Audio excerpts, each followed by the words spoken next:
We want to invite you to definitely ask some questions and welcome to our podcast that we are doing every 2 weeks on Wednesday. It's called Wisdom Wednesdays. And we're going to do this very frequently to talk about some topics for recruitment, leadership, sales, something that also you think it's important to talk to. Please feel free to reach out to us and let us know. Today, we are going to talk about a very important topic and is the challenges that the recruitment industry is facing nowadays. We have some questions prepared, and we also invite somebody to join us. We'll see if he can join in the meantime. Otherwise, Sia, as usual, you will be the person answering and giving us your input and your insight as always. So, Sia, we just have questions that are very important to understand in terms of challenges for the recruitment industry. Mhm. So, let's just start with the questions. Okay, I have Can it I right stop you? here. Yeah. Can I stop you before that? I don't want to limit this just to the recruitment industry.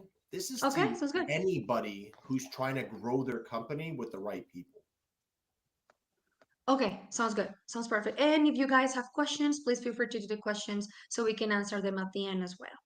So let's just go ahead and let's just talk about what are the most significant talent shortages that are currently affecting the recruitment industry, or like you said, the entire industry, and Mhm. how can companies overcome this? So, since COVID, I would say the most difficult thing, since we've recovered from COVID, has been getting people back in the office. And what we're seeing now, especially in IT, is getting people to leave the comfort of their own homes to come back into the office has been one of the things we've struggled with finding great talent to go. So with that, and then the other thing you got to look at is every day there is a new obstacle, there's a new challenge that presents itself that we just don't have the workforce because it's brand new. So I would say every 18 months, we're going to see a massive shift in technology that we don't have the workforce to properly adjust to. And that's what we're finding right now. Right now, if you use the word AI or if you do AI development, your stock price is doubled and your company's growing leaps and bounds. So I would say finding people that are not just familiar with, but can take advantage of AI and getting people to show up to the office are one and two right now. Awesome. Now that you mentioned AI, let's Mhm. talk about it. Let's talk about how is technology changing the landscape of recruitment or like in the industry, like you said, and what are some of the most promising tools that maybe you think out there, um, platforms or yeah, companies should be using in order to address these challenges? Sure. So AI and what it's doing right now, I don't even think we've scratched the surface of this. We're anticipating for there to be companies and partners of ours to be able to automate the entire recruitment process. And we're actively looking to create our own software, our own AI bot, our own AI tools to help us with that, especially when it comes to if you need a lot of positions filled to manually do that. That's very time intensive, and those positions normally have less margins. So it's not a very profitable way to do it unless you find a way to do it that doesn't cost any money. So we're seeing the innovation into AI automation into the recruitment world is going to be huge. But at the end of the day, if you're looking for somebody that's two, three, $400,000 position, you're not going to use AI for that. That's something that's still going to you're well today anyway. You're still going to need the ability to have the human connection to do that, and that might be where we use AI and the human to differentiate the process. Wonderful, and you're right. And I think we also need to be prepared for these technologies. It's important to be, understanding the technologies, but also understand that the human touch has to be there as well. And Mhm. especially in the recruitment, industry too, where you actually need to interact with the candidate or things like that, and you feel that connection instantly that sometimes technology won't do, or it will be hard to do. So that's important to talk about. What do you think? What are some strategies a recruiter might use to manage and exceed the client expectations in this very competitive market? Yeah, so I can speak for ourselves and what makes us super successful. One of the things that we make sure we do is we like to have our lead recruiter or recruiters interview the hiring managers. We want to know exactly what they're looking for. We want to know what their culture fit is. We want to know we want to interview their best employee, the one that that we're trying to replicate. Once we know that, once we have that kind of interaction, then when we're going to look for somebody and we're doing the interview, we know, okay, this person's not going to work here. We're able to save them time because every time you interview somebody, that's 30 minutes, an hour, sometimes 2 hours, and it could be wasted time if we're not doing our job right. So when you say like, what are some of the tools? What are some of the things that we do? Is we try to do such a good job up front to where when you're interviewing somebody, we try to make it almost seem like it's a foregone conclusion. You're already going to hire them. And not to brag, but when we interview somebody, when we set up a couple of interviews, more likely than not, they're going to get hired. Sounds good. Let's talk about mistakes. So, yeah, Mm. what are some common mistakes that you think recruiters can make and how they can take care of those to ensure that are more successful placements? So I mean, I look at a mistake. It's only a mistake if we don't learn from something, right? If we do the same thing wrong over and over again, then I consider that a mistake. So one thing that I know we've all been victim of is it's either too much or too little. We try to be perfectionists, like, oh, this candidate's not perfect. Nobody's perfect except for the 1972 Miami Dolphins. Remember that. And if you just always try to be perfect with the candidate, you're never going to submit the right people. And a lot of times, the job descriptions, they may not be as perfect or all encompassing. If you find a candidate that has a great attitude, great personality, and has the majority of the skill sets that they're looking for, you might want to just have them meet anyway. They might have a role for them that they didn't realize that they had. So kind of like me and how I'm here. I never really interviewed for this position. This was just a multiple interactions of great conversation that led me to where I am. That might also work with them as well.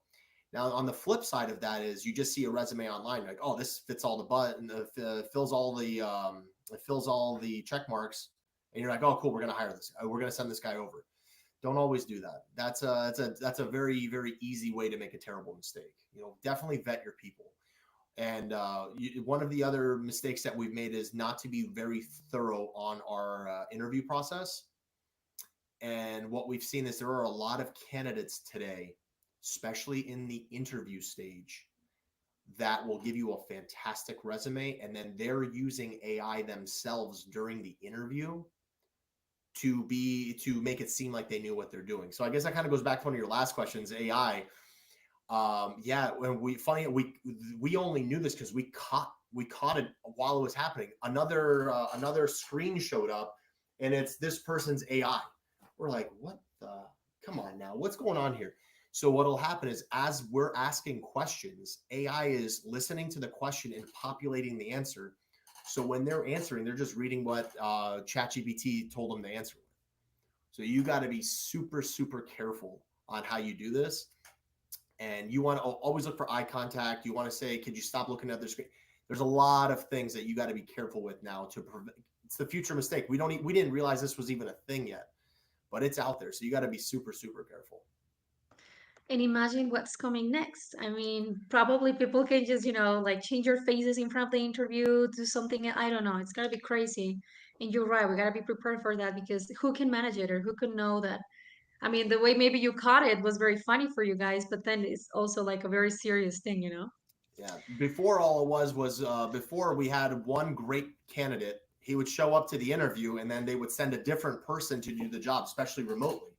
And we wouldn't pick up on this until after because the interview went through one person and then somebody else would show up for the job. And we figured this out. Now, anything we do is cameras on. We make sure we're talking to the candidate. We'll screenshot it.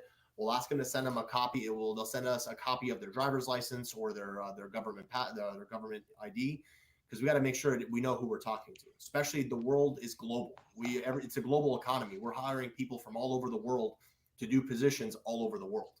So it's very very interesting. It's a very difficult place that we're in, but we got to be on top of it.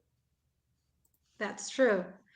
We have another questions, moving up from the technology side, but it's more about some innovative strategies that you think recruitment companies should implement to. We talked about this in in the previous podcast about attract and retain some talent.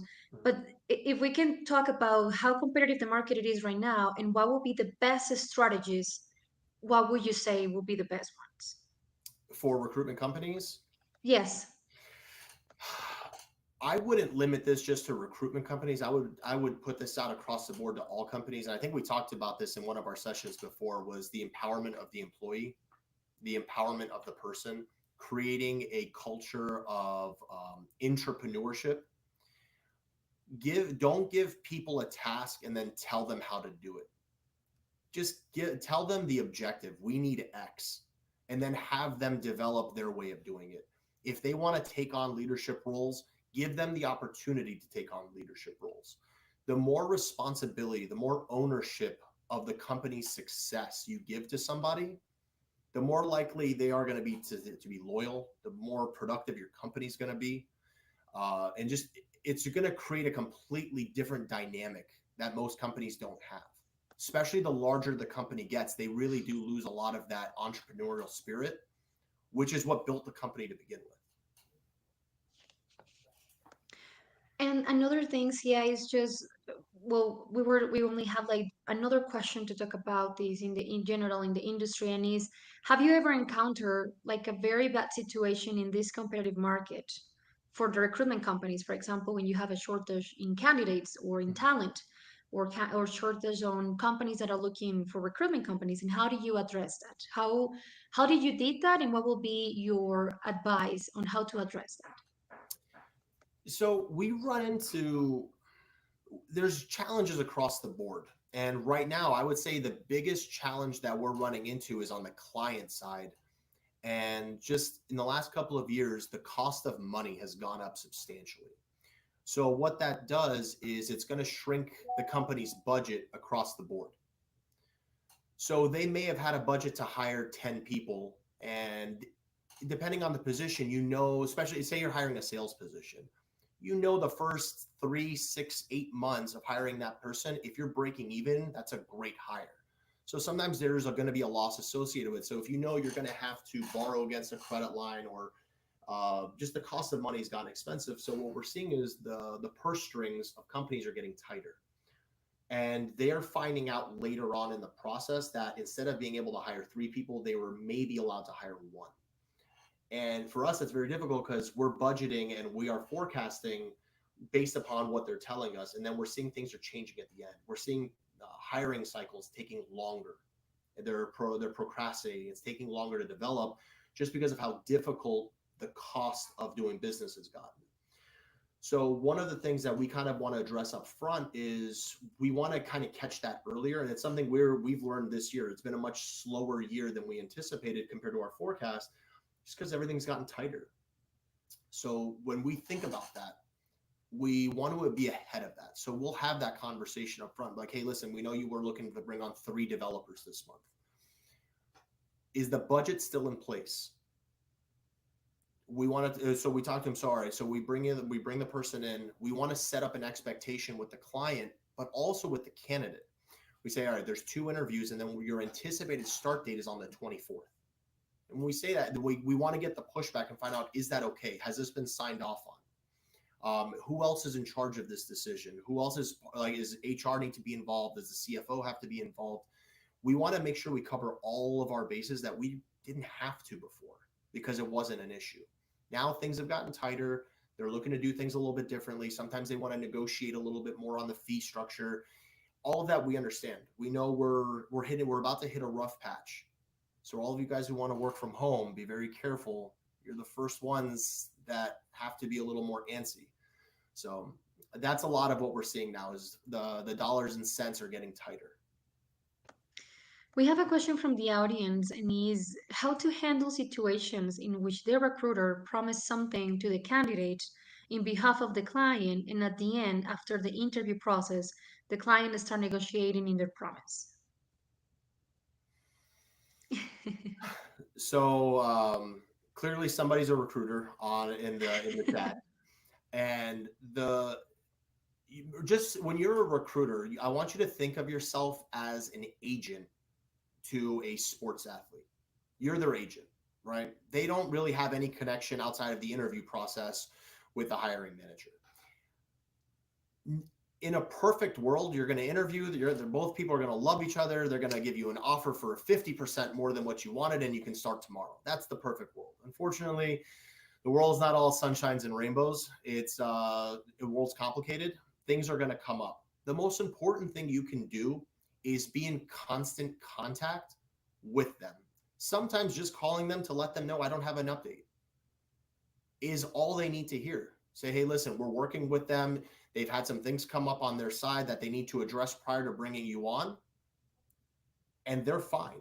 They just don't want to be ghosted. Don't ghost your candidates. To all recruiters out there that are listening to this, don't ghost them. Call them, text them, email them. Just let them know what's going on. Even if there's nothing going on, just tell them, hey, listen, this week they were swamped. They weren't able to make the decision this week, or they're interviewing 3 or 4 more candidates. Just tell them what's going on, whatever the situation is. Have open lines of communication with your prospects, with your candidates, and you'll have a better relationship with them. Thank you, Sia. And we have our last question to complete our 20 minutes podcast, as always. And is how do you think the recruitment industry will evolve in 5 years? Taking into, we already talked about AI and technology, but is there something else? Maybe you think the talent, the type of works, the type of jobs are going to be there. What do you think is going to be looking in 5 years? I think just like any other industry, you're going to see evolution. You're going to see the industry change. I'm going to be absolutely shocked if in the next 5 years AI isn't 30 to 40% of the industry, just because it's able to do it at an exponential rate for a fraction of the cost. So, what I would tell everybody is pay attention to what's going on, find your niche. What are you better at than anybody else? Why is it that somebody will keep you around versus bringing in a computer to do it, bringing in a software to do it? And for companies out there, you have to ask yourself, how much money am I spending acquiring talent, and how could I reallocate that if at all possible? Now, also evaluate your vendors. Are your vendors using AI? And if they're using AI, are they more flexible on their pricing because they're going to be more profitable using that? Right now, probably no, because it's very expensive to use it because it's in the infancy stage. But in the next couple of years, the cost of recruitment should be driven down. Just like anything with technology, it's going to drive the cost of goods down. I remember when I bought my first flat screen TV. I think it was like plasma. It was like a 30-inch TV. It was like $6,000. Now for $6,000, I saw one the other day. It was a 115-inch TV. That's like the entire size of a wall. You can get for like $3,000. So it's just the cost of technology should be driving down the overall cost, but really start developing your relationships. Find out what is your niche, what are you best at, and just continue to look at the market. How is it changing? I tell all my developers out there, if you're going to work from home, be very, very ready to be replaced because the world is changing. It's getting much smaller. And if they can hire you in the States for say $100,000, they can find you your equivalent for $60,000 very close. Be very, very careful. The world is evolving. AI is changing everything. It all depends on, are you going to be ahead of it and take advantage of it like a NVIDIA is, or are you going to be BlackBerry and nobody remembers you? Sia, thank you so, so much, as always, for this insightful 20 minutes podcast with you. Next time, we promise we're going to bring our guest. He had some problems joining this meeting, but it's fine. Next podcast, we'll invite him. Don't forget to follow us on our social media. We are at CTI Staffing. We are on LinkedIn, X, Facebook, Instagram, and YouTube. Stay tuned for more podcasts.